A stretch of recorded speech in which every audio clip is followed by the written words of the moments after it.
Tension Pakistan और अफगानिस्तान के बीच में ये है कि पाकिस्तान और अफगानिस्तान का जो बॉर्डर है ना, जिसको पाकिस्तान ने बाढ़ लगाई है, पहले तो ये तालिबान बाढ़ भी नहीं लगाता था, पाकिस्तान ने अपने खर्चे पे ये बाढ़ लगाई है जब जनरल बाजवा जो है ना वो आर्मी चीफ थे।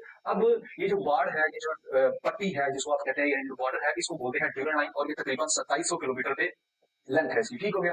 अब ये जो बना था ना, ये 1876 में जो ब्रिटिश इंडिया का जो रूलर था उस टाइम, और जो उस टाइम पे अफगानिस्तान का जो रूलर था उसका नाम था अब्दुल रहमान, इनके बीच में जो है ना एक बॉर्डर का क्राइटेरिया डिफाइन होता है कि ये आपका हिस्सा है और ये ब्रिटिश इंडिया का हिस्सा है। उस टाइम इंडिया और पाकिस्तान इकट्ठे थे, ठीक है, तो वो डिफाइन हो गया था। तब अफगानिस्तान ने माना था कि इसको हम ड्यूरन लाइन कहेंगे, कि उधर वाला एरिया अफगानिस्तान का, इधर वाला एरिया पाकिस्तान का, या मतलब ब्रिटिश इंडिया का, ठीक हो गया, ये डिफाइन हो गया। लेकिन बाद में जो आने वाले रूलर थे ना अफगानिस्तान के, उन्होंने इसको माना नहीं। वो कहते हैं कि नहीं, ये तकसीम गलत हुई है, ये डिवीजन गलत हुई है। वो ये कहते हैं कि पाकिस्तान का जो अटक तक का जो पश्तून बेल्ट है पाकिस्तान में, केपी के सारा और अटक है, ये तमाम का तमाम जो है ये मतलब अफगानिस्तान का एरिया, और ये दोनों ने इसकी तकसीम गलत की है। कोई भी गवर्नमेंट, आप तालिबान की गवर्नमेंट ले लें, अफगानिस्तान की कोई भी गवर्नमेंट ले लें, ठीक है, वो इस चीज को, इस डिवीजन को नहीं मानते।